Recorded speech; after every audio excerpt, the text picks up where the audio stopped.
तो हम लोग का कौन सा चैप्टर है आज भैया? कौन सा है? क्या नाम है उसका?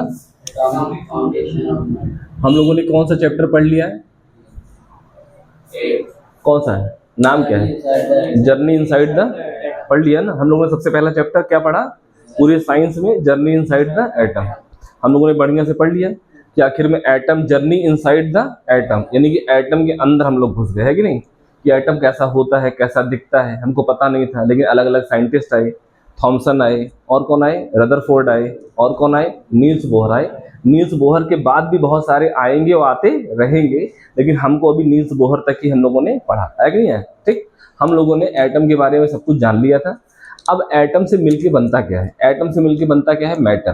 क्या बनता है? और मैटर होता क्या है? इस दुनिया में हमारी आंख से दिखने वाली जितनी भी चीजें हैं वो सारी क्या है? मैटर। चाहे कुर्सी हो, इंसान हो, भेड़ हो, बकरी हो, नदी हो, तालाब हो, कोई भी चीज हो, सारी सारी चीज क्या है? मैटर। मैटर वो चीज होती है जिसके पास क्या हो? अपना मास हो और वो जगह घेरती। क्या होती हो? मास हो और वो जगह घेरती हो। वो सारी चीजें क्या है? मैटर। आवाज मैटर है?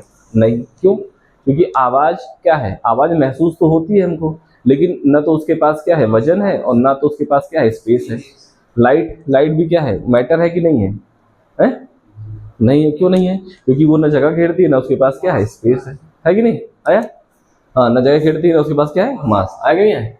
तो अब हम लोग पढ़ेंगे क्या चीज कि एटॉमिक फाउंडेशन ऑफ मैटर, यानी कि कैसे एटम से क्या बन रहा है? मैटर। कैसे एटम से क्या बन रहा है? मैटर। आया कि नहीं? तुम लोग गाना वाना नहीं गाते हो? हमारे साथ गाना गाओ एक तो। कौन सा गाना है? गूंजता हूँ तो दिल में तो है राहों क्यों, बोलो बउआ। गूंजता हूँ तो दिल में तो है राहों क्यों, मैं तुम्हारे ही दिल की तो आवाज हूँ, सुन सको तो सुनो धड़कनों की सदा, मैं यहाँ हूँ यहाँ। आया नहीं है? क्या आया? क्या है? गूंजता हूँ मैं जो, क्या है? तो हैरान हूँ क्यों। देखो सुनो, हम लोग पढ़ने जा रहे हैं क्या? Atomic foundation of matter. ठीक, हमको पता है कि एटम होते हैं। क्या होते हैं? एटम। हमको ये पता है कि एटम को हम किस नाम से जानते हैं? एलिमेंट। किस नाम जानते हैं? आया कि नहीं आया? इस दुनिया में अभी तक कितने एलिमेंट खोजे जा चुके हैं? 118। कोई दिक्कत? जो एटम का नंबर क्या होगा? 1। क्या होगा? किसी का नंबर क्या होगा? 2, किसी का 3, 4, ऐसे करके आगे बढ़ेंगे, बढ़ेंगे, बढ़ेंगे। अच्छा, जब आगे बढ़ेंगे तो क्या हमको भिन्नताएं दिखाई देंगी? मतलब क्या डिफरेंसेस दिखाई देंगे एटम में? पिछली क्लास में हम लोग पढ़े थे, लेकिन फिर से जान लेते हैं कि जैसे जैसे हम एटॉमिक नंबर में आगे की तरफ बढ़ेंगे, हमारा जो एटम है वो कैसा होता जाएगा? बड़ा। कैसा हो जाएगा? सबसे हल्का एटम कौन है? हाइड्रोजन। उसके बाद कौन आ जाएगा? हीलियम। उसके बाद फिर लिथियम, बेरिलियम, ऐसे करके हम आगे बढ़ते जाएंगे। जैसे जैसे नंबर आगे जाते जाएंगे वैसे वैसे क्या हो जाएंगे? एटम बड़े।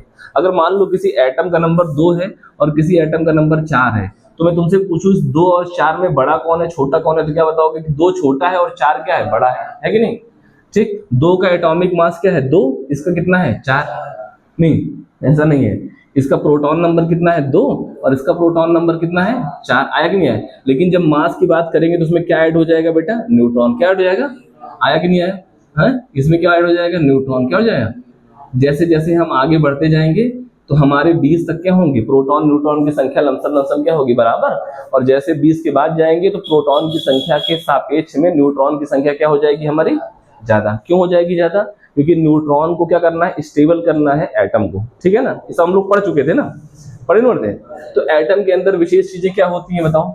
एटम के अंदर विशेष चीजें होती हैं। इलेक्ट्रॉन क्या होती है? और क्या होता है?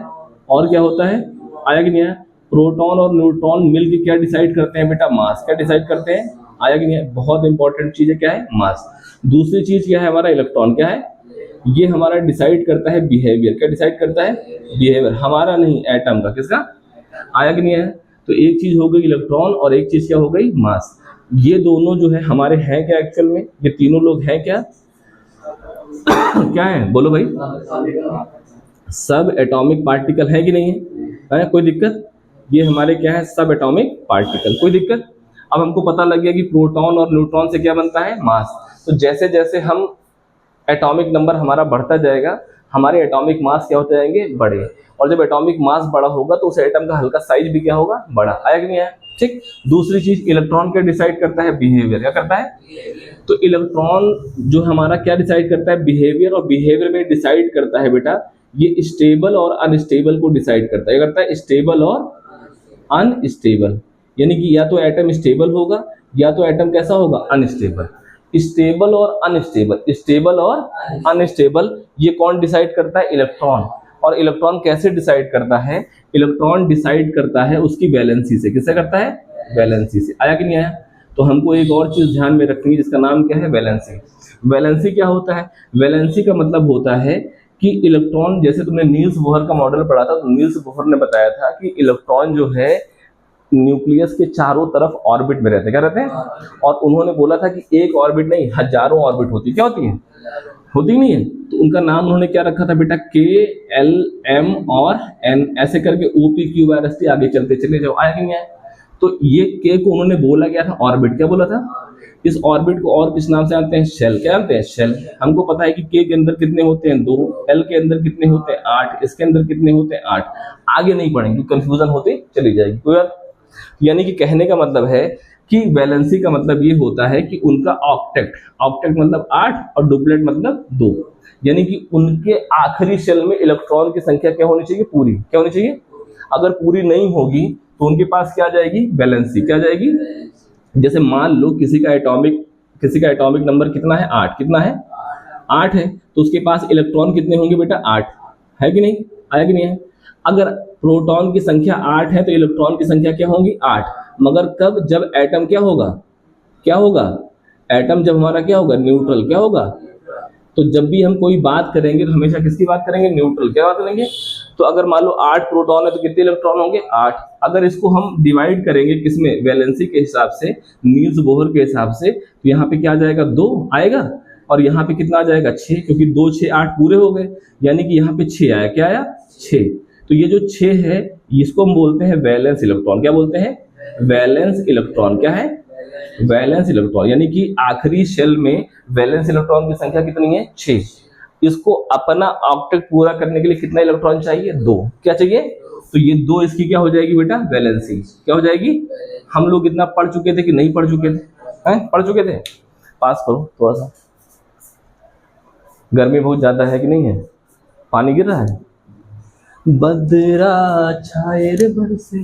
देखो यहाँ पे क्या है, 4 एटम। क्या है, हमने बस खाली एग्जाम्पल के तौर पे तुमको हमने बताया। ठीक, अब ध्यान दो, हमने ये सब सारी चीजें जान ली और जानने के बाद हम किस पे आ गए, वैलेंसी। किस पे आ गए?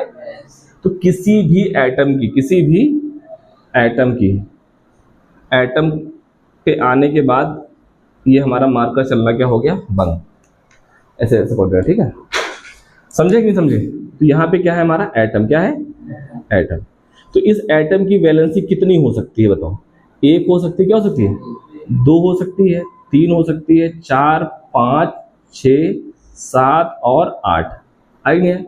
यानी कि आखिरी में इसके वैलेंस इलेक्ट्रॉन कितने हो सकते हैं, मतलब कोई भी ऐसा एटम हो उसके इलेक्ट्रॉन या तो आखिरी में 1 रखेंगे, या तो 2 रखेंगे, या तो 3 रखेंगे, या तो 4, या तो 5, या तो 6, या तो 7, या तो 8। कोई दिक्कत? कोई दिक्कत? अब यहाँ पर देखना, 2 एक अलग चीज है, हम यहाँ पे कॉमा 2 इधर लिख दे रहे हैं। ठीक है ना, 2 कहाँ लिख दे रहे हैं, यहाँ पे। आया कि नहीं आया? बहुत ध्यान समझना, ठीक है, क्योंकि यहीं से तुम्हारा बेस बनने वाला है। क्या रखा यहाँ पे हमने, 2। क्या रखा, आया? अब ध्यान देना, ध्यान देना, अगर मान लो किसी का एटॉमिक नंबर 1 है, किसी का एटॉमिक नंबर, तो उसके पास इलेक्ट्रॉन कितने होंगे? जैसे कि हमारा क्या हो गया, हाइड्रोजन। क्या हो गया, हाइड्रोजन के पास कितने इलेक्ट्रॉन, 1। कितने? तो 1 है, तो उसका वैलेंसी कितनी हो जाएगी, 1। कितनी हो जाएगी, 1। कहाँ पे आएगा, 1। यानी कि वो क्या करे कि इसका क्या पूरा हो जाए, डुप्लेट। क्या पूरा हो जाए, हमने बताया था ना, या तो क्या हो जाए, 2 पूरा हो जाए, और या तो क्या पूरा हो जाए, 8। आया कि नहीं आया? तो हाइड्रोजन को अगर 1 है तो उसको क्या चाहिए, 1 इलेक्ट्रॉन और चाहिए। आया कि नहीं आया? तो इसकी वैलेंसी कितनी हो जाएगी, 1। आया? कोई दिक्कत? और किसकी वैलेंसी 1 होती है बताओ? और किसकी वैलेंसी 1 होती है? मान लो किसी का एटॉमिक नंबर कितना है, 9। कितना है, ध्यान देना, कितना है, 9। तो 9 में क्या हो जाएगा, 2, 8, 1। आया कि नहीं आया? है? तो इसकी वैलेंसी कितनी हो जाएगी, सॉरी, इसकी वैलेंसी कितनी हो जाएगी, 1। आया कि नहीं आया? तो यहाँ पे क्या आएगा, अगर मान लो किसी का एटॉमिक नंबर क्या है, 3। क्या है? तो कितने इलेक्ट्रॉन होंगे, 3, तो यहाँ पे क्या हो जाएगा 2,1। आया कि नहीं आया? हाँ? आ रहा कि नहीं आ रहा है? कोई दिक्कत? तो हाइड्रोजन हो गया, और क्या हो गया बताओ? लिथियम क्या हो गया? लिथियम क्या हो गया है? आया? नहीं आ रहा है? तो एक याद कर लेना, लीना क्या है? लीना कुमारी क्या है? लीना कुमारी क्या है? लीना कुमारी। तो लिथियम क्या है? लिथियम मतलब Li हो गया, और लीना Na क्या है? लीना। कुमारी मतलब क्या हो गया? पोटेशियम। क्या हो गया? आया कि नहीं आया? तो यानी कि इन सब की वैलेंसी कितनी होती है? एक। कितनी होती है? हाइड्रोजन, लिथियम, सोडियम और पोटेशियम। तो ये 9 किसका नंबर होता है? सोडियम का। होता ही नहीं होता है? याद आया? 9 ही होता है कि और कुछ होता है? 11 होता है? अरे नहीं यार, 2, 8, 1 बता रहे ना, वही तो बोल रहे हैं। क्या होगा? 11। क्या होगा? बोल नहीं पा रहे हो। अगर 9 होगा तो क्या होगा? अगर मान लो 9 है तो क्या होगा? 2 कॉमा क्या जाएगा? क्या जाएगा? 7। क्या आएगा? 7 अलग आ जाएगा। आएगा नहीं आया? आ गया। कहाँ बैठा है? यहाँ उछलता है जो ना है वो चीज, समझो। ये क्या हो गया? तुम्हारी वैलेंसी क्या हो गई? ऐसे 2 में किसी और की वैलेंसी आती होगी, आती नहीं आती होगी? 3 में किसी और की आती होगी, 4 में किसी और की आती होगी, 5, 6 और 7। आएगा नहीं आया? मगर जिसके आखिरी में कितने आ रहे हैं? 8 और 2। यानी कि हीलियम ले लो और क्या ले लो? आर्गन। क्या ले लो? तो हीलियम और आर्गन क्या है? इनकी वैलेंसी क्या है? पूरी। तो ये तुम्हारा क्या है? स्टेबल। क्या है? स्टेबल। मैं तुमको बताना क्या चाह रहा हूँ, ये क्या है? स्टेबल। क्या है? और बाकी अगर वैलेंसी तुम्हारी कितनी है? 1, 2, 3, 4, 5, 6 और 7। ध्यान देना। तो यहाँ पे देखना, यहाँ पे 1 से लेके 3 लिखा हुआ है। आएगा नहीं? यहाँ पे कितना लिखा हुआ है? 4। अगर 5 है तो उसकी वैलेंस इलेक्ट्रॉन है ना, तो वैलेंस इलेक्ट्रॉन अगर 5 है तो उसको पूरा करने के लिए कितना चाहिए? 3। यहाँ कितना चाहिए? 2। और यहाँ कितना चाहिए? 1। आया कि नहीं आया? यानी कि अगर हम इसको मिटा दें, इसको हम मिटा दें तो यहाँ लिख दें, यानी कि 3, 2 और 1। आगे नहीं आ गया? यहाँ पे क्या आएगा? हमेशा कार्बन आएगा और क्या आएगा? सिलिकॉन। क्या आएगा? कार्बन आएगा और सिलिकॉन। दूसरा क्या है? दूसरे में अगर हमको याद करना हो तो याद कर लो, बेगम केसर 12। क्या है? बे से क्या हो गया? बेरिलियम, बेगम, Mg है ना। Mg मतलब क्या हो गया? मैग्नीशियम। के यानी कैल्शियम। आया? कोई दिक्कत? ऐसे ही करके अभी हम लोग पीरियोडिक टेबल जब पढ़ेंगे तो हमको पता लग जाएगा। पीरियोडिक टेबल जो बनी है हमारी, वो इसी बेस पे बनी ही है। कैसे बनी है? 1, 2, 3, 4, फिर 3, 2, 1, 8, 2। आया कि नहीं आया? कोई दिक्कत? देखो अब ध्यान देना, इसमें देखो, इसमें कुछ पैटर्न दिख रहा है। क्या दिख रहा है? पैटर्न 1 से लेके 3 तक, यानी कि 1, 2 और 3 में। किसमें? 1, 2 और यार कल मार्कर नया लेके आना है तो ध्यान रखना। 1, 2 और 3। आया? और इसमें देखो क्या दिख रहा है? इसमें क्या दिख रहा है? इसमें दिख रहा है 3, 2 और 1। ध्यान देना। मगर ये जो 3, 2, 1 है, इसमें वैलेंस इलेक्ट्रॉन कितने हैं बेटा? कितने हैं? 5, 6 और 7। आया नहीं है? कोई दिक्कत? ऐसे की रहो बस। ठीक। तो देखो ये जो इलेक्ट्रॉन है क्या है? ये जो वैलेंसी है कितनी? 1, 2, 3। और यहाँ पे कितनी थी बेटा? 3, 2 और 1 थे। है नहीं है? लेकिन इनके वैलेंस इलेक्ट्रॉन कितने थे? 5, 6 और 7 थे। 4 को थोड़ी देर के लिए कर दो, छोड़ दो। 4 को क्या कर दो? छोड़ दो। कोई दिक्कत? अब ये जो तुम्हारे 1, 2, 3 है ना, इनको बोलते हैं बेटा मेटल। क्या बोलते हैं? मेटल। और ये तुम्हारे होते हैं नॉन मेटल। क्या होते हैं? Non metal. याद कर लो इसको। आया कि नहीं है? ये क्या होते हैं? मेटल। और ये क्या होते हैं? Non metal. आया कि नहीं है? अगर तुमसे कोई पूछे मेटल क्या होते हैं तो क्या बोलोगे? बताओ, अब तुम बताओ, मेटल क्या होते हैं? जिसकी वैलेंसी क्या होती हो? 1, 2 होती। तो इनकी भी क्या है? 3, 2, 1। इससे मतलब नहीं है, वैलेंसी से मतलब नहीं है। अब देखो इन दोनों में खास बात क्या है? इन दोनों में खास बात, अगर जो शुरुआत में है, मतलब पहले और दूसरे और तीसरे वाले, जिनके वैलेंस इलेक्ट्रॉन कितने? 1, 2 और 3, ये इलेक्ट्रॉन देना पसंद करेंगे कि लेना पसंद करेंगे? मेटल जो है वो इलेक्ट्रॉन देना पसंद करेगा कि लेना? अपना ऑब्जेक्ट पूरा करने के लिए वो क्या करना पसंद करेगा? तुम बताओ है? क्या करेगा? देना। बस ये हमेशा याद रखना। ये हमेशा क्या देंगे? इलेक्ट्रॉन को क्या करेंगे? डोनेट। क्या करेंगे? इलेक्ट्रॉन को क्या करेंगे? डोनेट। क्या करेंगे? इलेक्ट्रॉन को डोनेट। अगर इलेक्ट्रॉन को डोनेट करेंगे तो क्या होगा? ये हमेशा बेटा बनाएंगे कैटायन। क्या बनाएंगे? आया कि नहीं आया? अगर इलेक्ट्रॉन दे देगा तो जो भी एलिमेंट होगा उसके ऊपर कौन सा चार्ज आ जाएगा? पॉजिटिव। आया? तुमको ध्यान दो NaCl क्या है, तो Na के ऊपर क्या रहता है +1, क्या रहता है, याद आया? हम जब तुमको बायोलॉजी पढ़ा रहे थे तो हम बोलते थे जहां पर भी कहीं Na होगा क्या होगा, उसके ऊपर 1+ लगा लो, जहां पर भी क्या होगा कैल्शियम वहां पे क्या लगा लो 2+। तो देखो कैल्शियम यहाँ पे है कि नहीं, यहाँ पे वैलेंसी कितनी है 2, तो इसके पास क्या लग गया 2+। आया? सब चीजें जो है एक दूसरे से क्या है जुड़ी हुई, क्या है, कोई दिक्कत? तो अगर तुमसे कोई पूछे कि व्हाट इज मेटल, तो बोलोगे कि मेटल ऐसे एलिमेंट होते हैं जिनकी आउटर शेल में क्या होते हैं, उनके बैलेंस इलेक्ट्रॉन कितने होते हैं, 1, 2 या 3। वो लोग जो है ना इलेक्ट्रॉन को लेना पसंद नहीं करते, क्योंकि उनको इलेक्ट्रॉन लेना होगा तो कितना लेना होगा, 7, 8 और 6, है कि नहीं, तभी तो पूरा हो पाएगा। और जब इतना पूरा करने के लिए भाई एक वाला क्या करेगा 7 लेगा, 2 वाला कितना करेगा 6 लेगा, और 3 वाला कितना लेगा 5, यानी कि 7, 6 और 5। तो इतना लेने से अच्छा है कि वो 1, 2, 3 क्या कर दे, निकाल दे। तो मेटल हमेशा क्या करते हैं, इलेक्ट्रॉन को डोनेट, क्या करते हैं, इलेक्ट्रॉन को डोनेट। कोई दिक्कत? नॉन मेटल क्या करेंगे, ये इलेक्ट्रॉन क्या करेंगे, लेना, क्या करेंगे, तो ये हमेशा क्या बनाएंगे बेटा, एनायन, क्या बनाएंगे, एनायन, क्या बनाएंगे, अरे यार चलते ना, क्या बनाएंगे, एनायन, क्या बनाएंगे, एनायन, क्या बनाएंगे, और एनायन के पास क्या चार्ज आ जाएगा, माइनस, क्या जाएगा, यानी कोई भी एलिमेंट मान लो Y है, अगर ये नॉन मेटल है तो इसके पे क्या जाएगा, एनायन, आया नहीं आया, क्योंकि ये क्या करते हैं, लेना, क्या करते हैं, लेना। ये हमेशा नॉन मेटल क्या करेंगे, हमेशा लेना, क्या करेंगे, आएगा नहीं आया।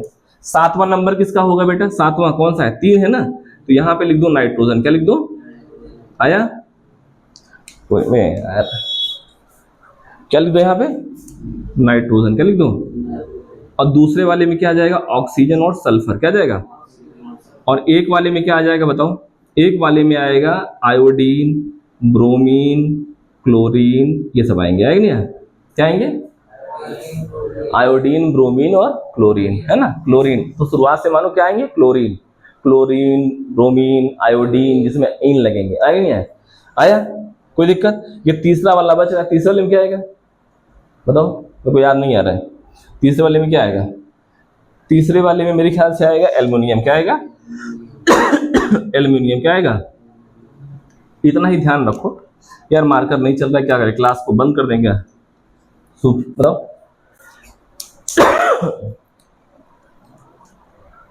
और मार्कर नहीं है क्या, कोई भी चल जाए तो क्लास चल जाए।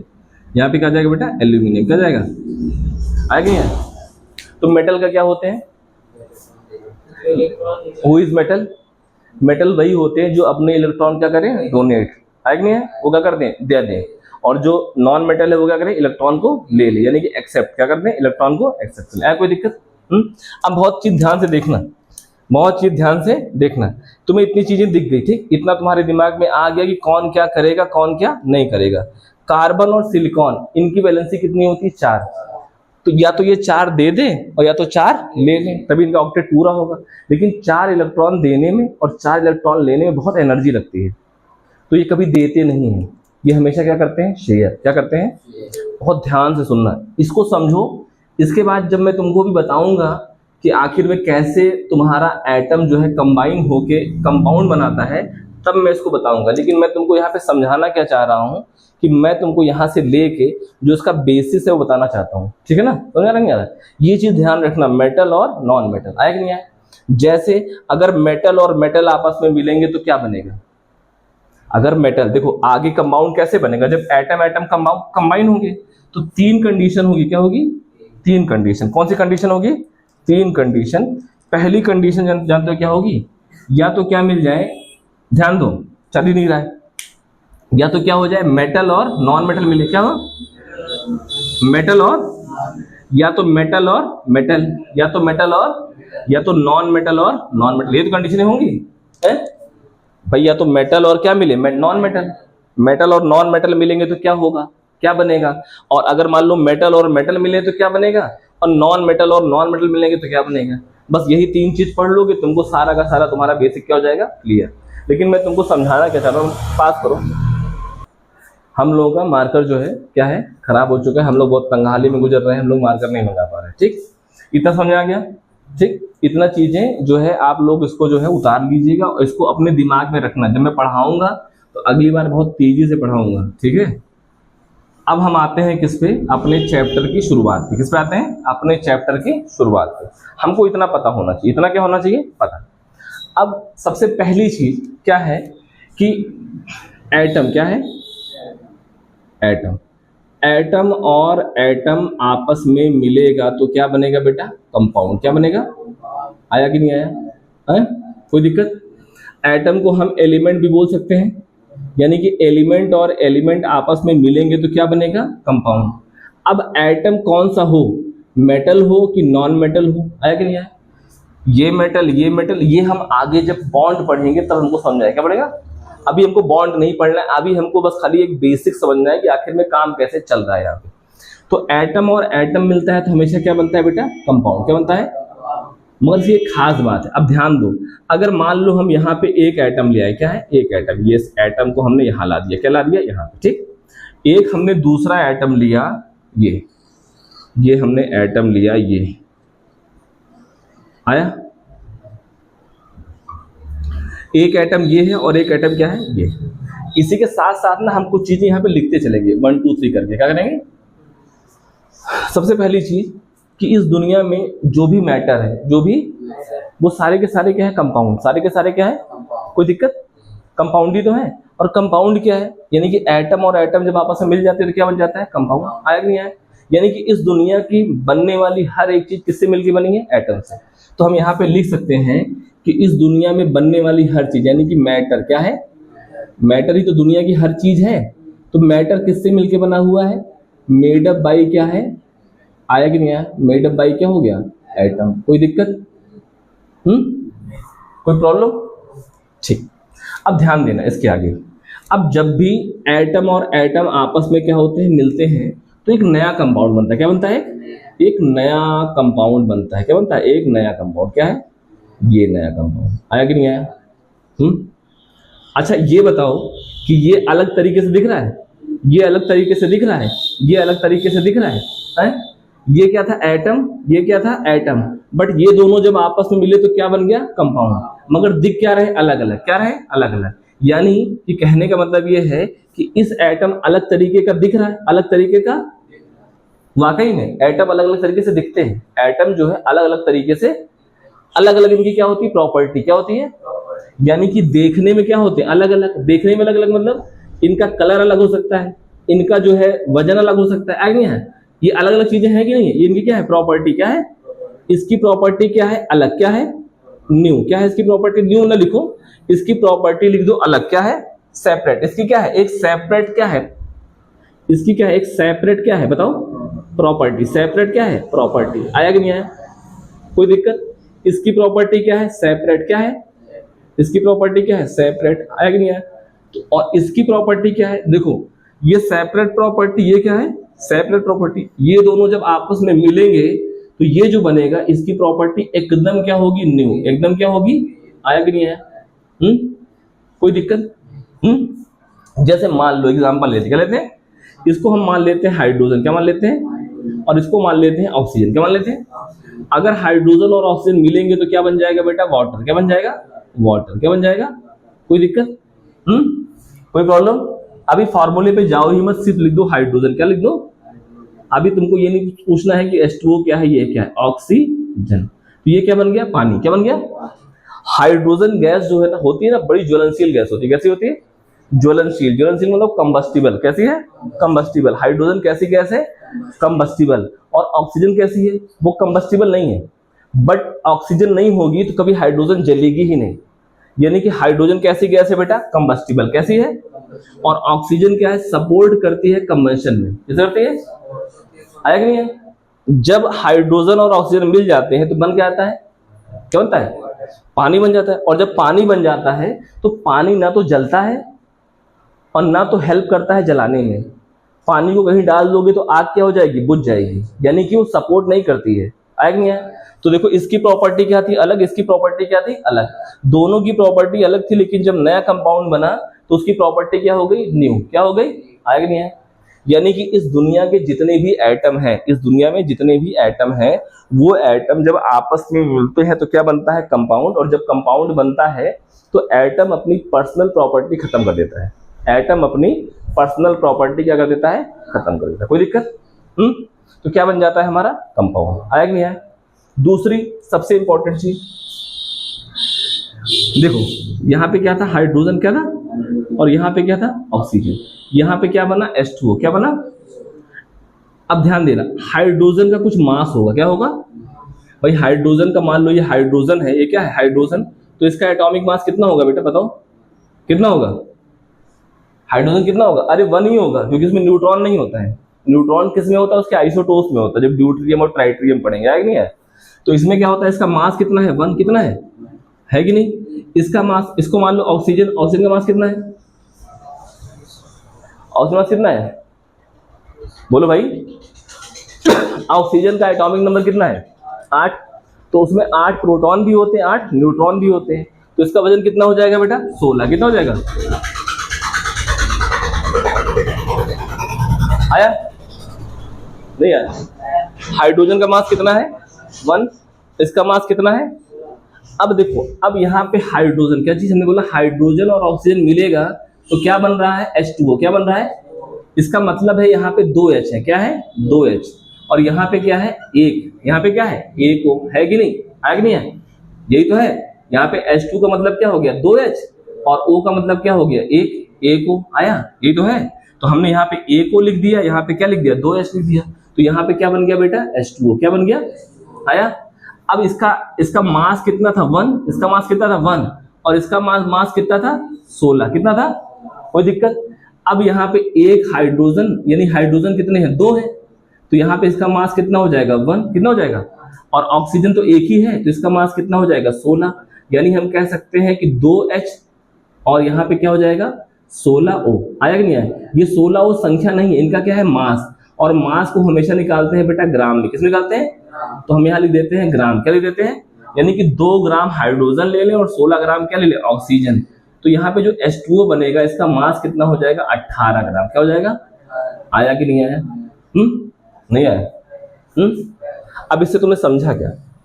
इससे तुमने समझा क्या? बहुत बेसिक है, बहुत लंबा, हमको किताब की तरह नहीं जाना है। अगर किताब की तरह जाएंगे तो हम कंफ्यूज करेंगे, लेकिन जब हम एक बार समझ लेंगे फिर किताब में जाएंगे तो किताब हमको क्या लगेगी, इजी। देखो यहाँ पे एक्चुअल में हो क्या रहा है, यहाँ पे हाइड्रोजन और ऑक्सीजन का मास क्या है, अलग अलग। क्या है? यहाँ पे कोई मास चेंज हो रहा है कि नहीं हो रहा है? यानी देखो ध्यान दो, यहाँ पे 2 ग्राम क्या था, हाइड्रोजन था, और 16 ग्राम क्या थी, ऑक्सीजन थी। ये तो थी, और दोनों मिलके जब बनाए पानी बनाए तो कितना बन गया हमारा, 18 ग्राम। कितना बन गया? कोई दिक्कत? अब इसमें हुआ क्या, इसमें H और O आपस में मिले ही तो, बस यहाँ पे संख्या कितनी थी, 2, और यहाँ पे संख्या कितनी थी, 1। आया? यानी कि यहाँ पे सिर्फ और सिर्फ हो क्या रहा है, एटम का रीअरेंजमेंट। क्या हो रहा है? एटम का रीअरेंजमेंट। यानी कि जो 2 हाइड्रोजन था वो दोनों ऑक्सीजन के साथ चिपक गया, तो क्या बना लिया बेटा, H2। आया? तो हम यहाँ पे दूसरी लाइन लिख दे रहे हैं। यहाँ पे क्या लिख दे रहे हैं बेटा, कि एटम जो है, एटम जब कंबाइन होता है, क्या होता है, एटम जब कंबाइन होता है तो क्या बनाता है वो, कंपाउंड। क्या बनाता है? और इस प्रोसेस में केवल क्या होता है बेटा, एटम का रीअरेंजमेंट। क्या होता है? रीअरेंजमेंट। आया कि नहीं आया? अगर एटम का सिर्फ रीअरेंजमेंट हो रहा है तो मास क्या चेंज हो रहा है, तो मास क्या है, मास नेवर चेंज। मास नेवर चेंज। कैसा मास नेवर चेंज? कैसा मास? रिएक्शन से पहले का और रिएक्शन के बाद का। यानी कि रिएक्शन से पहले, यानी कि बिफोर रिएक्शन क्या है यार, चल नहीं रहा है, बिफोर रिएक्शन क्या है, बिफोर रिएक्शन मास, और आफ्टर रिएक्शन मास हमेशा क्या होता है बेटा, इक्वल। क्या होता है? आफ्टर रिएक्शन मास क्या होता है बेटा, इक्वल। क्या होता है? आया कि नहीं है? यानी कि रिएक्शन से पहले, रिएक्शन से जो लोग, यानी कि जो एटम पार्टिसिपेट कर रहे हैं रिएक्शन में, उनको क्या बोलते हैं, रिएक्टेंट। क्या बोलते हैं? यानी कि इस देखो यहाँ पे देखना, यहाँ पे क्या बना, H2O। क्या बना? तो H2O एक्चुअल में क्या है, प्रोडक्ट। क्या है? क्या है? और ये जो पार्टिसिपेट कर रहे हैं एटम, ये क्या है, रिएक्टेंट। क्या है? तो रिएक्टेंट कौन कौन से, हाइड्रोजन और ऑक्सीजन। यानी कहने का मतलब है, बिफोर रिएक्शन का मतलब है मास ऑफ किसका हो जाएगा, रिएक्टेंट। मास ऑफ क्या है, रिएक्टेंट। क्या है? Mass of reactant. इसमें टोटल आ जाएगा, क्या जाएगा, टोटल, यानी कि टोटल रिएक्टेंट का मास आया इक्वल टू क्या हो जाएगा, मास ऑफ क्या हो जाएगा, प्रोडक्ट। आया कि नहीं आया, समझे कि समझे। मास आखिर में बराबर क्यों आया, मास अगर अलग आता तो हम ये जान जाते कि एटम जो है वो रीअरेंज नहीं हो रहा है, एटम में कुछ ना कुछ क्या हो रहा है, नुकसान। लेकिन कोई नुकसान नहीं हो रहा है, एटम में कोई बदलाव नहीं है, सिर्फ एटम में अगर बदलाव है तो उसकी प्रॉपर्टी का क्या है, उसकी प्रॉपर्टी चेंज हो जा रही है। क्या हो जा रहा है, उसकी प्रॉपर्टी, और चेंज होने के बाद क्या बन जा रहा है, नया कंपाउंड। आया कि नहीं आया। और इसमें क्या हो रहा है, सिर्फ और सिर्फ एटम क्या हो रहा है, रीअरेंज हो रहा है। क्या हो रहा है, कोई दिक्कत, प्रॉब्लम। ध्यान देना, पहली चीज, इसमें जो हाइड्रोजन है क्या वो ऑक्सीजन की तरह है, हाइड्रोजन जो है वो ऑक्सीजन की तरह है, नहीं। क्या ऑक्सीजन हाइड्रोजन की तरह है? इस दुनिया में ऑक्सीजन कहीं पर भी पाई जाएगी, क्या चीज, ऑक्सीजन कहीं पर भी पाई जाएगी तो हमेशा ऑक्सीजन ही होगी, नहीं समझे। एटम जो है हमेशा क्या होते हैं, आइडेंटिकल। क्या होते हैं, एटम हमेशा क्या होते हैं, आइडेंटिकल। क्या होते हैं, आइडेंटिकल का मतलब चाहे वो हमारे यहाँ पाया जाए चाहे वो पाया जाए इंग्लैंड में, अगर एटम ऑक्सीजन है, अगर उसका एटॉमिक नंबर 8 है, उसका एटॉमिक मास कितना है, 16 है, तो चाहे यहाँ का ऑक्सीजन हो चाहे वहाँ का ऑक्सीजन, दोनों क्या होंगे, सेम। एटम कभी भी अगल बगल मतलब अदल बदल नहीं होते। ऐसा नहीं कि तुम एटम मतलब एटम का मतलब सीधा सीधा अगर ऑक्सीजन की बात हम कर रहे हैं तो उसके पास हमको 8 इलेक्ट्रॉन होना चाहिए, 8 प्रोटॉन होना चाहिए, 8 क्या होना चाहिए, न्यूट्रॉन। अगर ये सारी पॉसिबिलिटी है तो वो क्या होगा, ऑक्सीजन। क्या होगा, वो चाहे यहाँ पर हो चाहे इंग्लैंड में हो, हर जगह क्या होगा, सेम। आया कि नहीं है, यानी कि सेम एटम हमेशा क्या होते हैं, आइडेंटिकल। क्या होते हैं, चाहे वो यहाँ हो और चाहे वो कहीं पर हो, नहीं समझे। जैसे पानी में पाया जाने वाला ऑक्सीजन और कार्बन डाइऑक्साइड में पाया जाने वाला ऑक्सीजन क्या है, दोनों क्या है, सेम। दोनों क्या है, दोनों का मास क्या होगा, सेम। ऐसा नहीं कि H2O में अलग मास का हो, उसमें क्या हो, अलग मास का। आया कि नहीं आया। तो तीसरी चीज हमें क्या याद आ गई इससे, बोलो, तीसरी चीज क्या हो जाएगी, क्या है, सेम एटम। बताओ, सेम एटम क्या होते हैं, आइडेंटिकल। क्या होते हैं, आइडेंटिकल। क्या होते हैं, आइडेंटिकल का मतलब कि जो ऑक्सीजन यहाँ होगी वही ऑक्सीजन क्या हो, कहीं पर भी हो, किसी भी कंपाउंड में हो। आया कि नहीं है, समझे। वहां पे हमेशा क्या हो, जैसे ग्लूकोज, उसमें भी ऑक्सीजन है, C6H12O6। आया कि नहीं है। तो कुल मिला के सेम एटम क्या होते हैं, आइडेंटिकल। आया कि नहीं है। ये सारी चीजें जो मैं तुमको बता रहा हूँ बस खाली इसे लिखते रहना। आया कि नहीं है। अभी तुमको सारी चीजें मैं एक ही बार में करके एक ही बार में सब समझा दूंगा, ठीक। चौथा क्या है, डिफरेंट एटम। क्या है, एटम ना बोल के हम डिफरेंट क्या बोल देते हैं, एलिमेंट। क्या बोल देते हैं, डिफरेंट एलिमेंट। तो डिफरेंट एलिमेंट की प्रॉपर्टीज क्या होती है, अलग अलग। कभी भी एक एटम कभी दूसरे एटम जैसा नहीं होगा, यानी ऑक्सीजन कभी भी हाइड्रोजन जैसा नहीं होगा, या 118 के 118 जो एटम है वो क्या है, डिफरेंट एलिमेंट। क्या है, डिफरेंट एलिमेंट का मतलब कि जो पूरे के पूरे क्या है, 118 एलिमेंट क्या है, ये आपस में मैच नहीं करते, आपस में मैच नहीं करते, सबकी प्रॉपर्टीज क्या होती है, अलग अलग। ये कहने का मतलब आया कि नहीं आया। कोई दिक्कत। अब तक तुमने क्या चीज सीखी, इतनी देर में तुमने सीखा कि इस दुनिया में जो भी चीजें बनती हैं वो किससे बनती हैं, एटम के कॉम्बिनेशन से। एटम का कॉम्बिनेशन जो होता है वो हमेशा किस पे डिपेंड होता है, किस पे डिपेंड होता है, एटम का जो कॉम्बिनेशन होता है वो किस पे डिपेंड होता है। एटम एटम क्यों कंबाइन होंगे, नहीं समझे। कह दो, एटम एटम जब कंबाइन होंगे, जब हम क्या पढ़ेंगे, बॉन्ड। क्या पढ़ेंगे, वो हमको अभी नहीं पता, अभी हमको क्या पढ़ना है, सिर्फ और सिर्फ बेसिक। कहने का मतलब ये है कि जब भी एटम और एटम कंबाइन होंगे तो हमेशा क्या बनेगा बेटा, कंपाउंड। जब भी कंपाउंड बनेगा तो उस कंपाउंड की जो प्रॉपर्टी होगी वो तुम्हारे एटम की प्रॉपर्टी नहीं होगी। तुम्हारा एटम अपनी प्रॉपर्टी क्या कर देगा, खो देगा। एटम अपनी प्रॉपर्टी क्या कर देगा, खो देगा। आया कि नहीं आया। एटम एटम कंबाइन क्यों होते हैं, एटम एटम कंबाइन होते क्यों हैं, एटम एटम कंबाइन इसलिए होते हैं क्योंकि एटम एक्चुअल में क्या होते हैं, अनस्टेबल। क्या होते हैं, अनस्टेबल का मतलब है कि उनकी वैलेंसी क्या होती है, पूरी नहीं होती। वो अपनी वैलेंसी को पूरा करने के लिए दूसरे एटम से क्या करते हैं, साझा। क्या करते हैं कि कुछ इलेक्ट्रॉन तुम हमको दे दो या कुछ ले लो या कुछ हमसे क्या कर लो, शेयर कर लो, नहीं समझे। कुल मिला के अनस्टेबल एटम अपनी वैलेंसी पूरा करने के लिए किसी दूसरे एटम की सहायता से इलेक्ट्रॉन को लेता है। क्या करता है, और अपनी वैलेंसी को क्या करता है, ऑक्टेट अपना ऑक्टेट और डुप्लेट क्या करता है, पूरा करता है, आगे नहीं है। तो यानी कि एटम तभी कंबाइन होंगे आपस में जब ये क्या होंगे, अनसेटिस्फाइड, यानी कि अनस्टेबल। अनस्टेबल का मतलब इन दोनों का ऑक्टेट पूरा, और जब दोनों का ऑक्टेट पूरा नहीं होगा, जैसे मान लो इनको 2 इलेक्ट्रॉन देना है, इनको 2 इलेक्ट्रॉन लेना है, तभी तो ये बन पाएंगे। अब हम आगे पढ़ेंगे कि कैसे इसके बीच में बॉन्ड बनते हैं, आया। लेकिन बेसिक क्या है कि जब कभी भी 2 एटम आपस में मिलते हैं तो क्या बनता है, प्रोडक्ट क्या बनता है। तो इन 2 एटम का जो मास होगा वही मास हमेशा किसमें होगा, किसमें होगा, कंपाउंड में, नहीं समझे। यानी कहने का अब सबसे मेन और मेजर टाइम आया है ये कि जब कभी भी एटम और एटम कंबाइन होकर कंपाउंड बनाते हैं तो मास चेंज नहीं होता। क्या होता है, इसको बोलते हैं, क्या बोलते हैं, लॉ ऑफ कंजर्वेशन ऑफ क्या है, मास। क्या है, लॉ ऑफ कंजर्वेशन ऑफ क्या है, मास। यानी कि जब कभी भी केमिकल रिएक्शन में कोई नया प्रोडक्ट बनता है तो रिएक्टेंट और प्रोडक्ट उन दोनों के मास में कोई डिफरेंस नहीं होता है, नहीं है। कोई प्रॉब्लम। इसके लिए बहुत सारे क्या है एग्जाम्पल, बहुत सारे क्या है एग्जाम्पल। जैसे पहला एग्जाम्पल जान लो, पहला एग्जाम्पल जान लो। जैसे सेम टू सेम अगर हम क्या ले लिए, 2 ग्राम क्या लिए, 2 ग्राम हाइड्रोजन क्या लिए, और 16 ग्राम क्या ले लिए हम, ऑक्सीजन, तो हमेशा बनेगा कितना, 18 ग्राम H2O। क्या बनेगा, 18 ग्राम। तो अगर हम रिएक्टेंट को जोड़ेंगे तो 2 + 16 तो कितना हो जाएगा बेटा, 18 ग्राम। कितना हो जाएगा, और यहाँ पे कितना हो जाएगा, 18 ग्राम। आया कि नहीं आया। ये दोनों के दोनों क्या हो जाएंगे, बराबर। ये तुम्हारा क्या है, law of mass of conservation. ठीक, आया कि नहीं आया, कोई दिक्कत।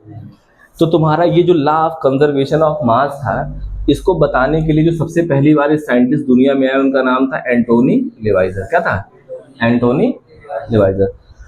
कौन से ईयर में आए थे, देखा किताब भी हम लोग, बहुत गर्मी हो रही है। कितना आए थे, 1789 में, ठीक है।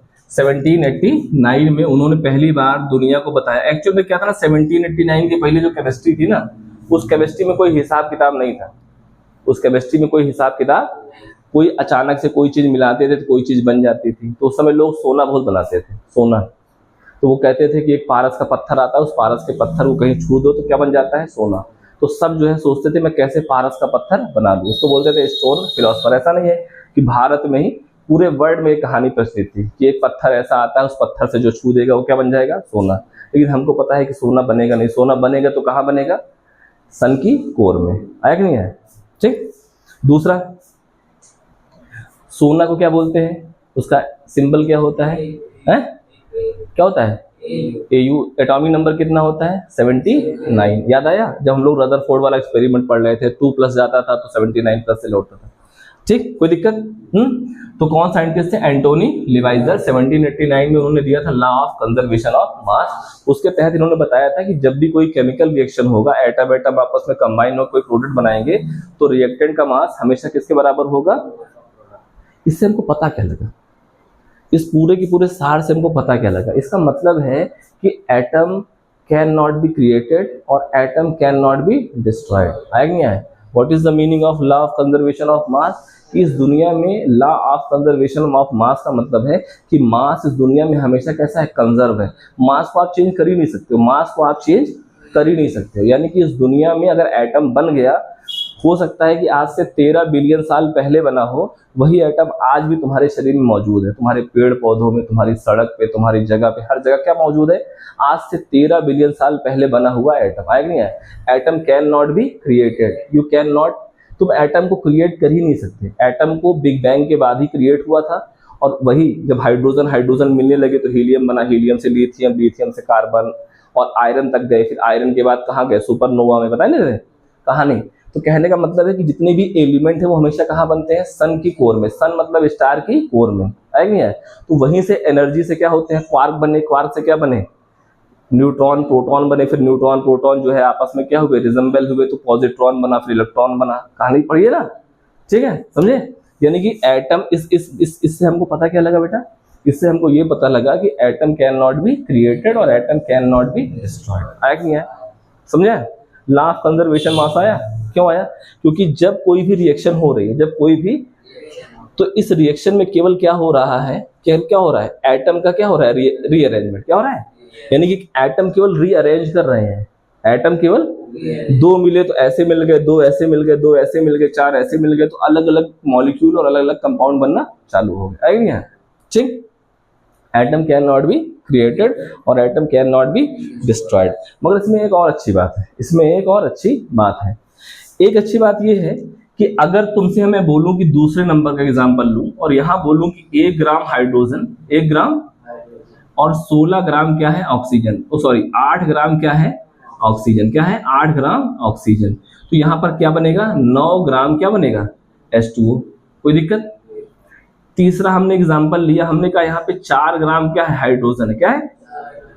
और हमको क्या हो गया, 8 दूनी 16 दूना 32, क्या हो गया, 32 ग्राम क्या है, ऑक्सीजन। तो यहाँ पे क्या बन जाएगा, 46 ग्राम क्या बन जाएगा, सॉरी 36 ग्राम क्या बन जाएगा, H2O। आएंगे? अगर मैं तुमसे पूछूं, अगर मैं तुमसे पूछूं क्या मैं तुमको अगर 1 ग्राम क्या दे दूं, 1 ग्राम तुमको दे दूं हाइड्रोजन, क्या दे दूं, और 20 ग्राम तुमको दे दूं मैं ऑक्सीजन, तो कितना H2O बनेगा? तो जब तुम इसको लैब में बनाने के लिए जाओगे ना, तो यहाँ पे केवल 9 ही ग्राम H2O बनेगी। बाकी तुम्हारी जो 11 ग्राम O2 है, O2 बोल रहा है, 11 ग्राम जो O है तुम्हारा, ये बेकार हो जाएगी। क्या हो जाएगी? ऐसा क्यों? ये समझे कि नहीं समझे कहने को? क्या समझे?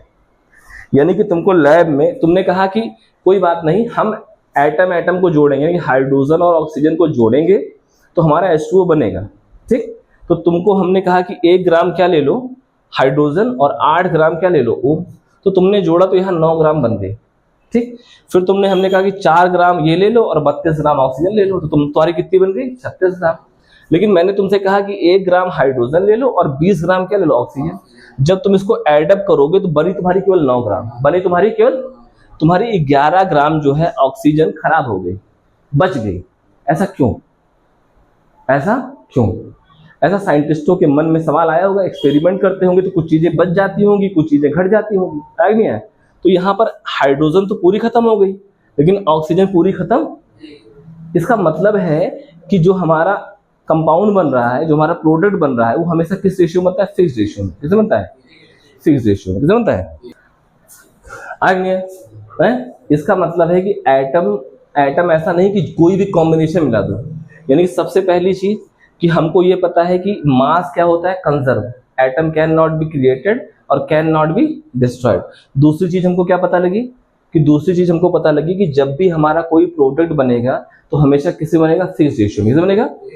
Fix ratio. आएगा नहीं है? इसका मतलब समझे, फिक्स रेशियो का मतलब, फिक्स रेशियो का मतलब ये है, जैसे मैंने तुमको अभी यहाँ बताया था, जैसे यहाँ पर क्या बन रहा था, H2O। क्या बन रहा था? तो H2O, H3O, H2O2। नहीं समझे? देखो अलग अलग फॉर्मूले हैं। अगर तुम इसमें H2O में अगर तुम एक H ऐड कर दोगे तो क्या बन जाएगा, H3O। क्या बन जाएगा? अगर इसमें तुम एक हाइड्रोजन हटा के एक O जोड़ दो तो क्या बन जाएगा, H2O। आया? ये तीनों क्या है, अलग अलग प्रॉपर्टी, अलग अलग क्या है, मॉलिक्यूल है। अलग अलग क्या है, अलग अलग मॉलिक्यूल है और अलग अलग इनकी क्या है, प्रॉपर्टी। क्यों? क्योंकि इसके रेशियो क्या है, अलग अलग। रेशियो क्या है, नहीं आ रहा है? समझे? अगर तुमको H2O बनानी है तो तुमको हमेशा क्या लेना पड़ेगा, 2H, और हमेशा तुमको लेना पड़ेगा 1O। आया कि नहीं आया? कितना लेना पड़ेगा, 2H, और कितना लेना पड़ेगा, 1O। आया? अब तुमको पता है कि H का मास कितना है, 1। क्या है? O का मास कितना है, 16। कितना है? और तुमको लेना कितना है, 2। यानी कि तुमको यहाँ पे कितना लेना पड़ेगा, 2 ग्राम। क्या लेना पड़ेगा, 2 ग्राम। और यहाँ तुमको कितना लेना पड़ेगा, 16 ग्राम। अब 2/16 कर दो। क्या बटा, 2 बटा, तो 2 एक कम 2 और 2 अट्ठे 16, यानी कि 1:8। आया कि नहीं आया? यानी कि हाइड्रोजन और ऑक्सीजन का रेशियो कितना है, 1:8। क्या है? नहीं समझे? कैसे समझे? चाहे 1:8 कर लो, चाहे 2 क्या कर लो, 16, चाहे 3:24, चाहे 4:32, और चाहे 5:40। ये सारी एक ही चीजें हैं। ये क्या है, फिक्स रेशियो। क्या है? नहीं है? अब ध्यान देना, H2O में क्या है, H2O में अगर मैं बोलूं कि यहाँ पे 2 हाइड्रोजन है और 1 ऑक्सीजन है, तो इसका रेशियो तो क्या हो गया, 2:1, क्या हो गया।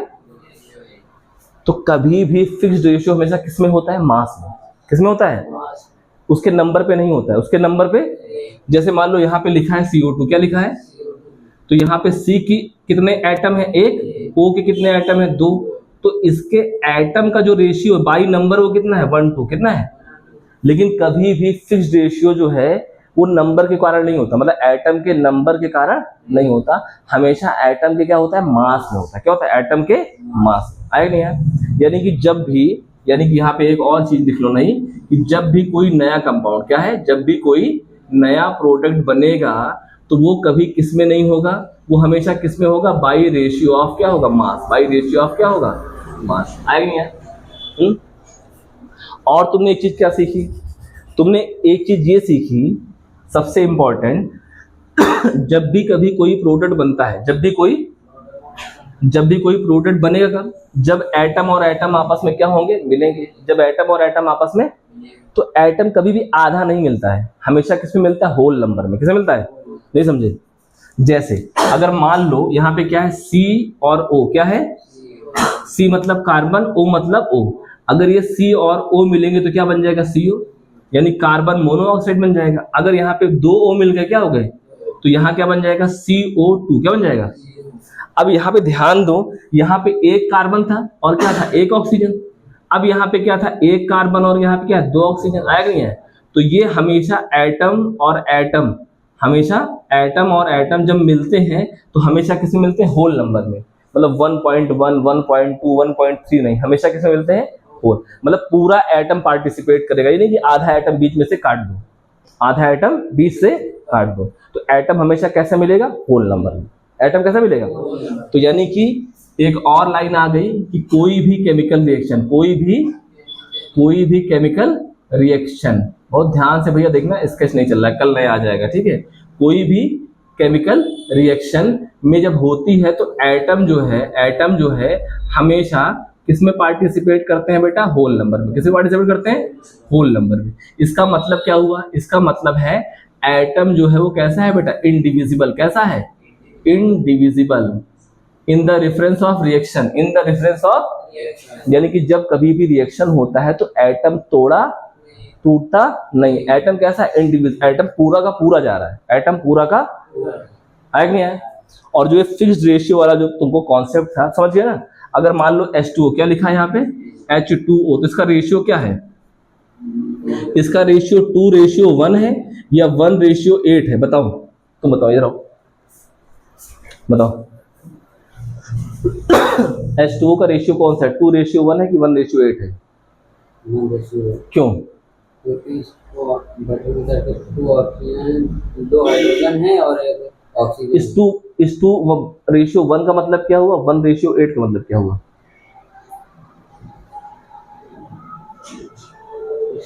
इसमें 2 हाइड्रोजन है और एक ऑक्सीजन है। हाँ, तो इसलिए रेशियो क्या हो गया, 2:1 और 1:8। यहाँ इसका मतलब क्या हुआ, एक हाइड्रोजन है और एक ऑक्सीजन। तो 8 कहाँ से आया,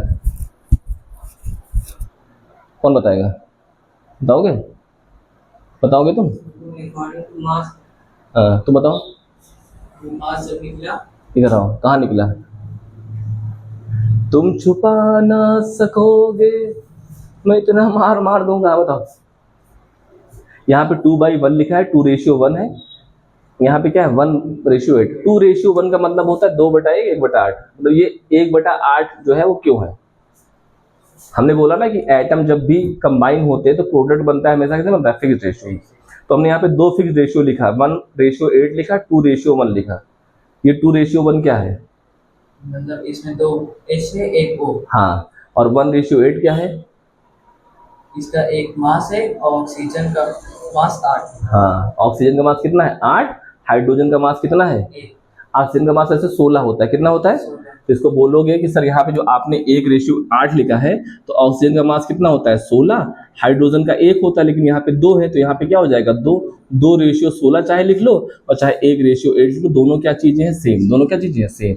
यानी कि ये क्या है, बाई मास रेशियो है और ये है बाई नंबर। क्या है, बाई नंबर। आया कि नहीं है। तो यानी कि फिक्स्ड रेशियो हमेशा कैसा होता है, बाई मास। बस खाली यही समझाने की कोशिश है। नहीं समझे? फिक्स्ड रेशियो हमेशा कैसा होता है? बाई मास, यानी कि जब भी कोई भी मॉलिक्यूल होगा तो मॉलिक्यूल कोई भी होगा वो हमेशा किस में होगा? Fixed ratio by mass. इसको किसने बताया था? इसको बताया था प्रॉस्ट ने। किसने बताया था? PROUST, प्रॉस्ट नाम के एक साइंटिस्ट थे, उन्होंने इसको बताया था। और उन्होंने लॉ दिया था, लॉ ऑफ क्या है? Law of constant proportion. Constant proportion का मतलब है कि इस दुनिया में अगर H2O चाहे नदी में हो, चाहे पानी, चाहे बरसात का पानी हो, चाहे तालाब का पानी हो, अगर उसमें H2O प्योर फॉर्म में है तो हमेशा क्या होगा? 1:8 का ही रेशियो होगा। नहीं समझे? यानी कि इस दुनिया में कोई भी अगर मॉलिक्यूल कार्बन डाइऑक्साइड चाहे यहाँ की हो चाहे इंग्लैंड की हो, हमेशा 1 क्या होगी? Carbon dioxide. मान लो CO2 है, क्या है? C है और O है, तो यहाँ पे क्या है? O2 है। C का एटॉमिक मास कितना होता है? 6, इसका कितना हो गया? 12। ऑक्सीजन का 8 कितना हो गया? 16 + 16 आया कि नहीं आया? तो 16 कितना हो गया? 32। यहाँ क्या हो गया? 12। तो 12 रेशियो क्या हो जाएगा? 32। अब 12 रेशियो क्या करते हैं? 32। तो यहाँ 2 6 और 2 एकम 2, 12 2 6 12 6, तो क्या 2 3 6 8, यानी कि 3 रेशियो क्या हो जाएगा? 8। नहीं आया? ये तो आएगा। नहीं समझे? भाई 16 कितना हो गया? 32। यहाँ पे क्या हो गया? 12। वैसे हाइड्रोजन में हो रहा तो इसका रेशियो क्या है? 12:32, यानी कि 12 ग्राम क्या लोगे आप? 12 ग्राम क्या लोगे? कार्बन। 12 ग्राम कार्बन लोगे तो कितना बनेगा? 32 ग्राम। 12 ग्राम कार्बन लोगे तो 32 ग्राम तुमको क्या चाहिए? O2। इन दोनों को मिलाओगे तो क्या बनेगी? CO2।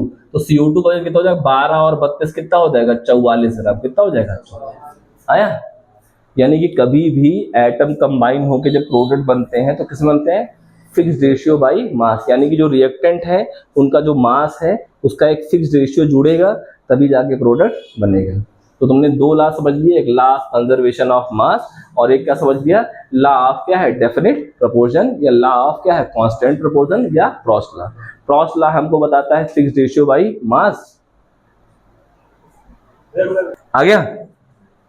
तो तुमने क्या सीखा बताओ? इस पूरे के पूरे वीडियो से क्या सीखा तुमने? हमने बहुत सारी चीजें शॉर्ट में बता दी, इसलिए बताई क्योंकि मार्कर नहीं चल रहा था, ठीक है ना?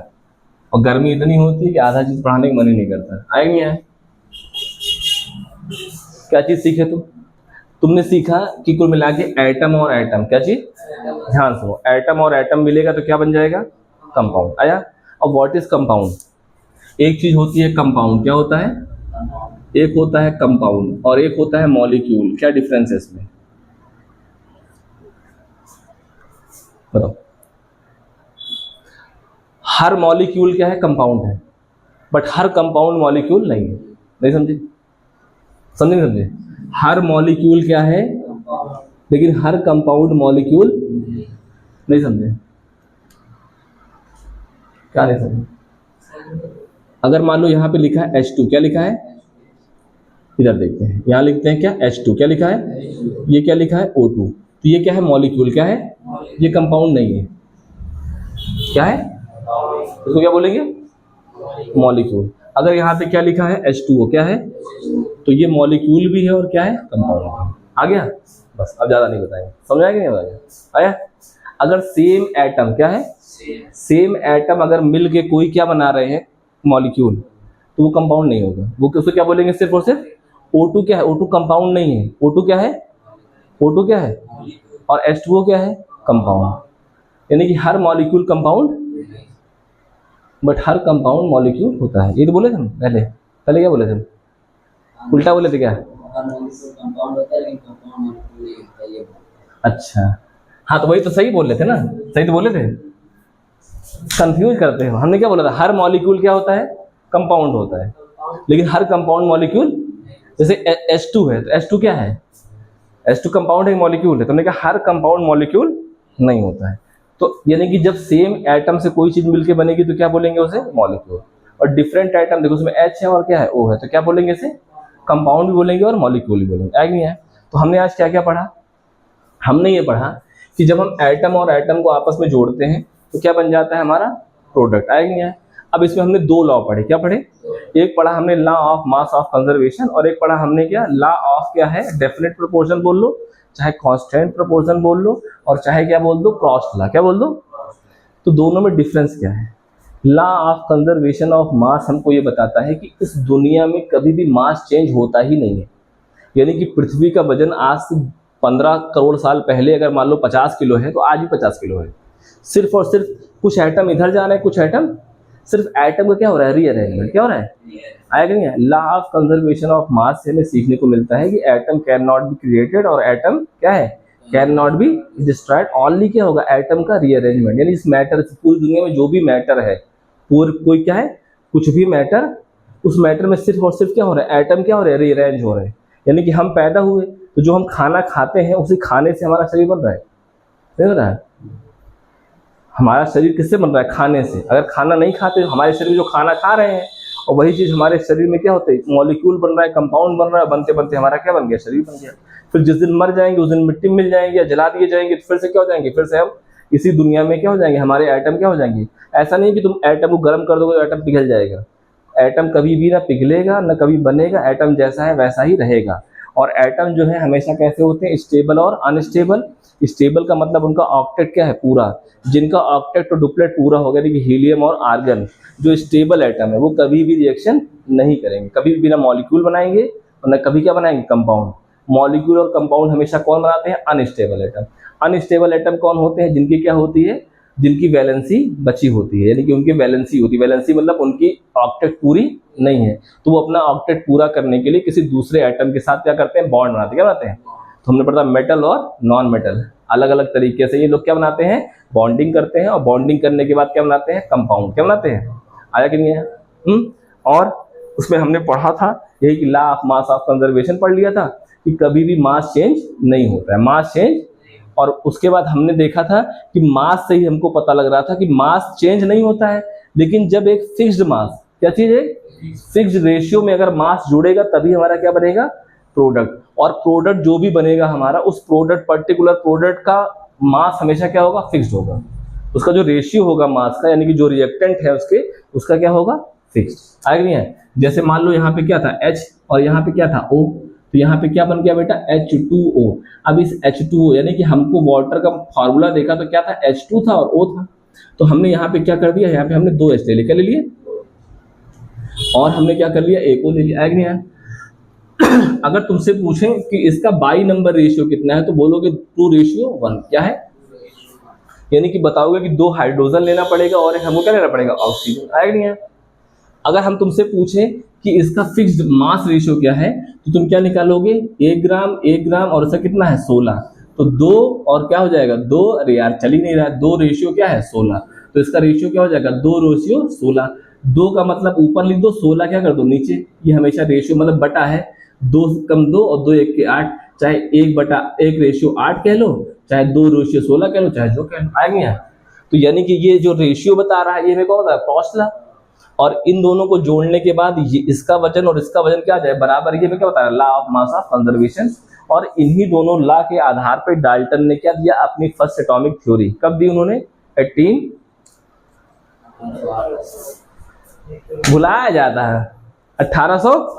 तो डाल्टन ने क्या दिए, पोस्टुलेट दिए। क्या दिए, पोस्टुलेट। क्या होते हैं बताओ, इधर आओ, क्या होते हैं postulate, what is the meaning of postulate, बताए थे, इधर आओ जल्दी आओ।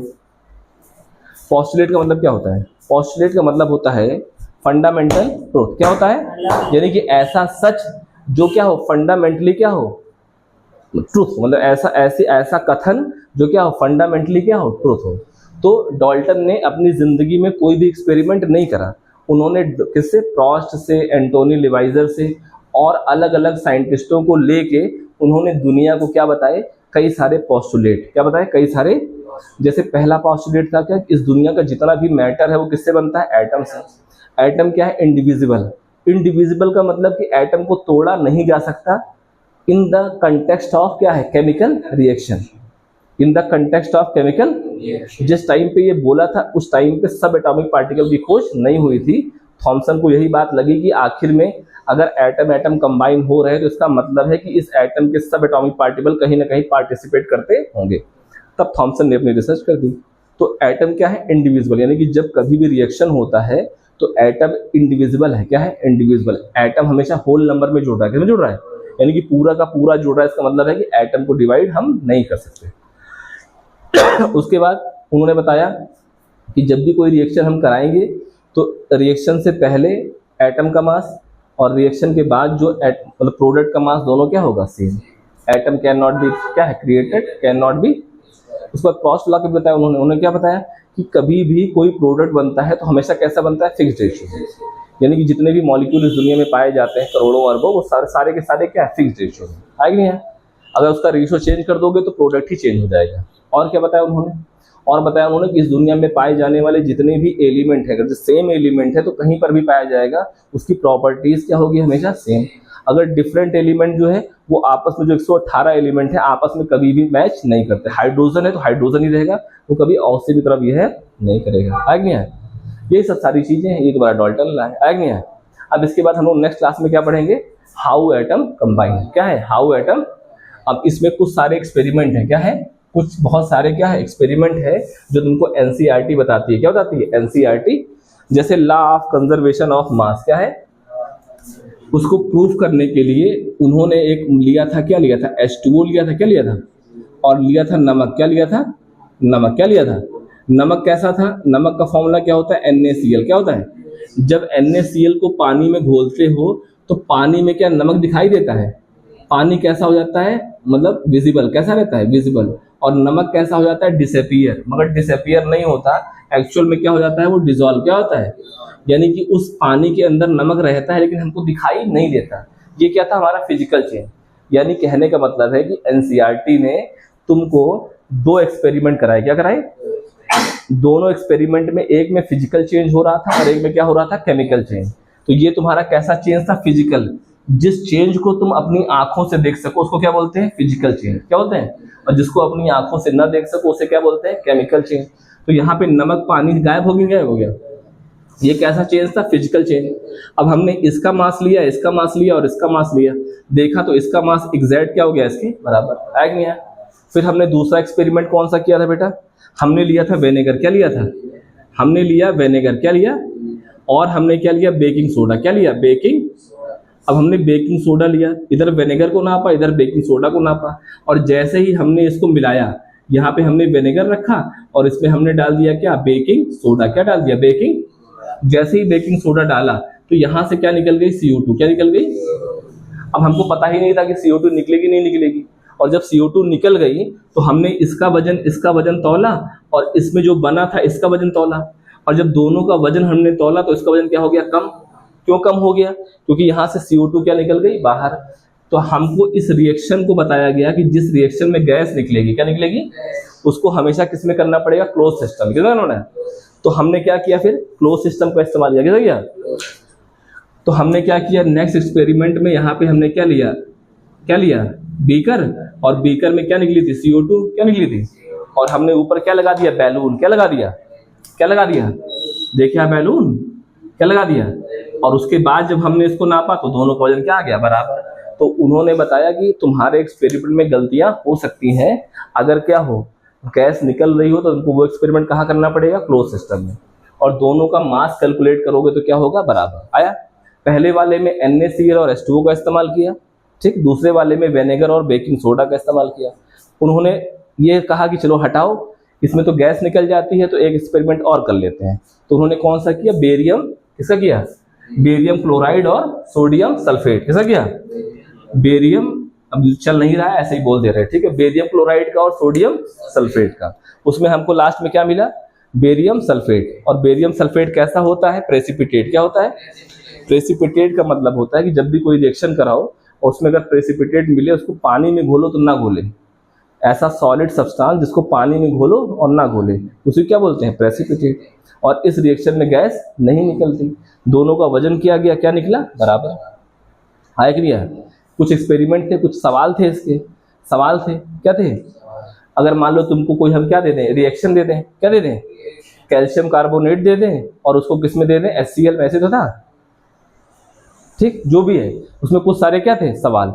अब जो भी सवाल बनेंगे 2 टाइप के बनेंगे सवाल, एक बनेगा तुम्हारा लॉ ऑफ कंजर्वेशन पे और एक बनेगा तुम्हारा किस पे, फिक्स्ड रेशियो पे। क्या बनेगा, और फिक्स्ड रेशियो ही तुम्हारा एक्चुअल में क्या है, law of mass of conservation, क्योंकि जो तुम फिक्स्ड रेशियो में जो तुम रेशियो ले रहे हो एक्चुअली मास का ही रेशियो है कि नहीं है। इसके जो भी सवाल होंगे उनको कर लेना, क्योंकि मार्कर चल नहीं रहा है तो बताएं क्या। ठीक है, हम लोगों के पास कोई ना कोई कमी रहती है, हम लोग गरीब माहौल में पढ़ रहे हैं, है कि नहीं। अब कल जो है हम लोग क्या पढ़ेंगे, हाउ एटम। तो how atom combine, atom always combine किस आधार पे, वैलेंसी के आधार पे। और बता दिए थे कि वैलेंसी के आधार पे हमने क्या कर दिया, पूरे के पूरे 118 एलिमेंट को 3 रूप में बांट दिया। एक पहले तो बांटा अनस्टेबल में और स्टेबल में। तो स्टेबल में 2 और 8 जिनके ऑक्टेट क्या थे पूरे, उनको अलग कर दिए। और क्या बचे हमारे पास, जिनकी क्या थे अनस्टेबल। तो अनस्टेबल में किसी की वैलेंसी 1, किसी की 2, किसी की 3, 4 वाले को छोड़ देते हैं। फिर कौन सी है वैलेंसी, 5, 6, 7 वैलेंस, उनकी भी क्या रहेगी 3, 2, 1। तो एक तरफ क्या है देने वाले, एक तरफ क्या है लेने वाले। जो देने वाले थे उनको हमने क्या बता दिया, मेटल, और जो लेने वाले थे उनको नॉन मेटल। मेटल हमेशा क्या प्रोड्यूस करते हैं, कैटायन, वो क्या करेंगे एनायन। आया कि नहीं आया, समझे। अगर NaCl का रिएक्शन कराते हैं तो Na प्लस बनता है Cl माइनस, बताओ। तो Cl माइनस इधर आओ, तुमसे सवाल है। जैसे मान लो क्या है NaCl, क्या है NaCl, इसको हमने कराया तो यहाँ बना Na प्लस और ये बना Cl माइनस। अब बताओ इसमें कौन मेटल है और कौन नॉन मेटल, जल्दी बताओ। ये मेटल है और ये नॉन मेटल। क्यों नॉन मेटल है, क्योंकि माइनस लगी। आया, माइनस कब लगेगा, जब इलेक्ट्रॉन लेंगे। हाँ आया, बस सिंपल सा, आया नहीं आया। अगर मान लो तुम्हारे पास क्या है Mg2 प्लस, क्या है Mg, तो Mg क्या है, मेटल है कि नॉन मेटल, क्या है, आया कि नहीं। हमको 2 प्लस से मतलब नहीं है। जो जिसकी वैलेंसी 1 देगा वो 1 प्लस लगेगा, जिसकी 2 प्लस देगा वो क्या 2 प्लस, जिसकी 3 होगा 3 प्लस। तो हमने तुमको बताया था कि 1 में कौन आएगा, लीना कुमारी, क्या आएगा, लीना कुमारी रायबरेली से फरार। हम लोग जो पढ़ते थे क्या था, लीना कुमारी रायबरेली से फरार। तो ली से क्या हो गया, ली से लिथियम, ना से क्या हो गया सोडियम, लीना हो गया कुमारी, कुमारी मतलब के से क्या आ गया पोटेशियम, कुमारी। आगे और भी हैं, हमको आगे तक जाना नहीं है, हमें पढ़ना है सिर्फ लीना कुमारी। क्या पढ़ना है, तो लीना, लिथियम और सोडियम और पोटेशियम आ गया। दूसरा क्या था, बेगम केसर 12, क्या था बे मतलब बी मतलब क्या हो गया बेरिलियम, Mg बेगम, तो Mg से क्या हो गया KCa कैल्शियम। ये सब क्या है इनकी, तो जो कहीं भी कैल्शियम लिखा होगा तो क्या होगा +2, मैग्नीशियम +2 आया।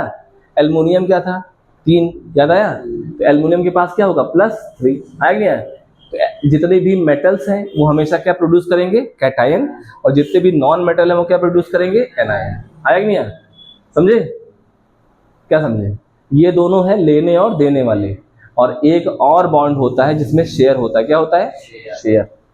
वो कैसे पता लगेगा, तो हम लोग पढ़ेंगे कि जब मेटल और नॉन मेटल आपस में मिलते हैं तो हमेशा कौन सा बॉन्ड बनेगा अलग टाइप का। मेटल और मेटल मिलेंगे तो कौन सा बनेगा, और नॉन मेटल और नॉन मेटल मिलेंगे तो कौन सा बनेगा।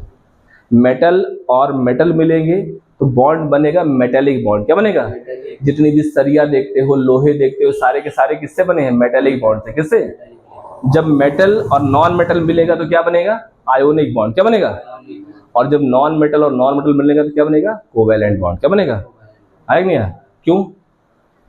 जब नॉन मेटल, क्या चीज, नॉन मेटल में क्या आएगा, जिसकी वैलेंस इलेक्ट्रॉन कितना हो बेटा 5, 6, 7, चल ही नहीं रहा साला है, पढ़ाने का इतना मन था आज। क्या है 5, 6 और इतना, अरे ये तो है 8 हो जाएगा तो वैलेंसी पूरी हो जाएगी। ये वैलेंस इलेक्ट्रॉन 5 है तो उसे कितने इलेक्ट्रॉन चाहिए 3, 6 है तो कितने चाहिए 7 है तो कितने चाहिए 5 वाला कौन है नाइट्रोजन, क्या है 6 वाला कौन है ऑक्सीजन और सल्फर, 7 वाला कौन है फ्लोरीन, क्लोरीन, ब्रोमीन, ये सब आएंगे। ठीक आएगा नहीं आए। अब मेटल और मेटल ध्यान देना, जैसे मान लो ऑक्सीजन, क्या है ऑक्सीजन की वैलेंसी कितनी है 2, कितनी है, यानी इसको 2 इलेक्ट्रॉन चाहिए। ये या तो 2 इलेक्ट्रॉन ये ले ले या तो 6 दे दे, तो क्या पॉसिबल है। तो ये सारे नॉन मेटल है ना, तो नॉन मेटल लेगा कि देगा, अब तो नॉन मेटल देगा लेगा, देगा क्या बोले थे, हाँ सही बोले थे, मार रहे हैं यार तुमको पेन से। क्या होगा नॉन मेटल क्या होगा लेगा। अब यहाँ पे क्या है ऑक्सीजन, ये भी क्या लेगा, और अगर इसके बगल क्या आ जाए ऑक्सीजन तो ये भी क्या करेगा इलेक्ट्रॉन लेगा।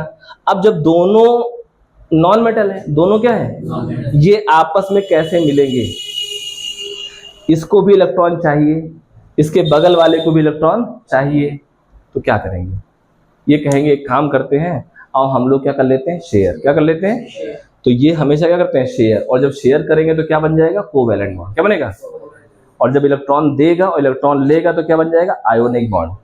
और जब मेटल मेटल आपस मिल जाएंगे, क्या बन जाएंगे, मेटल और मेटल, तो क्या बन जाएगा, मेटेलिक बॉन्ड। क्या बनेगा, अब इसमें से कौन बॉन्ड मजबूत होगा, कौन बॉन्ड कमजोर होगा, ये सब आगे पढ़ेंगे। ठीक है, समझे। तो तुम्हारा लॉ ऑफ कंजर्वेशन ऑफ मास हो गया, और क्या हो गया, लॉ ऑफ डेफिनेट प्रोपोर्शन हो गया, और डाल्टन के पोस्टुलेट हो गए। और जो तुम्हारी बुक में क्या दिए हैं एग्जाम्पल, कार्बन मोनोऑक्साइड का रेशियो कितना होता है, कार्बन डाइऑक्साइड का रेशियो कितना होता है, मतलब जितने भी रिएक्शन हो उनके फिक्स रेशियो याद कर लो, और उनका क्या याद कर लो कि लॉ ऑफ, मतलब जब भी कोई चीज बनेगी, जैसे तुमसे अगर मान लो पूछा, क्या पूछा, जैसे तुमसे एक सवाल हम पूछते, चलो बता दो, अच्छा जाते जाते, कार्बन डाइऑक्साइड क्या है, इस कार्बन डाइऑक्साइड का एटॉमिक मास छोड़ के कंफ्यूज करो, क्या है, ये 44 ग्राम है। कितना है, आया कि नहीं, क्या है, अब बताइए कि इसमें कितनी कार्बन होगी, कितनी ऑक्सीजन होगी मतलब 44 ग्राम कार्बन डाइऑक्साइड बनाने के लिए हमें कितने ऑक्सीजन की आवश्यकता होगी और कितने कार्बन की। अब तुमको पता है क्या है, 44 है, क्या है, अगर तुमको ये पता है कि इस CO2 में एक सी है, एक क्या है, तो एक सी है, आया कि नहीं आया, तो एक सी का कितना है, कितना चाहिए, एक सी चाहिए और 2 O चाहिए, आया, सी का कितना आएगा, 12, कितना आएगा, 12 ग्राम, आया नहीं आया। तो यानी कि अगर तुमको पता है कि 12 ग्राम में कितना है, 44 कितना है, ऑक्सीजन कितनी चाहिए, तो ऐसे सीधे जोड़ सकते हो। अगर मान लो एक क्वेश्चन दे दे, तो क्या दे दे, अगर मान लो यहाँ पे हमने बोला 24 ग्राम क्या है, कार्बन क्या है, 24 ग्राम कितने कितने ऑक्सीजन से रिएक्ट करेगी, बताओ, 24 ग्राम ऑक्सीजन कितने कार्बन से रिएक्ट करेगी, ओ सॉरी 24 ग्राम कार्बन कितने ऑक्सीजन से रिएक्ट करेगी, बताओ कैसे निकालोगे, बहुत सिंपल सा है, कुछ निकालना नहीं है इसमें यहाँ पे क्या है, 12 ग्राम, याद है ना, ऑक्सीजन कितनी थी, 32, 16 कितनी हो गई, 12 ग्राम के लिए कितने चाहिए, 12 ग्राम के लिए कितनी चाहिए, 32। अब 12 से यहाँ कितना हो रहा है, 24, तो 12 से 2 गुना बढ़ रहा है ना, तो 2 गुना ये बढ़ जाएगा, 32 कितना है, 64 ग्राम, सिंपल आया।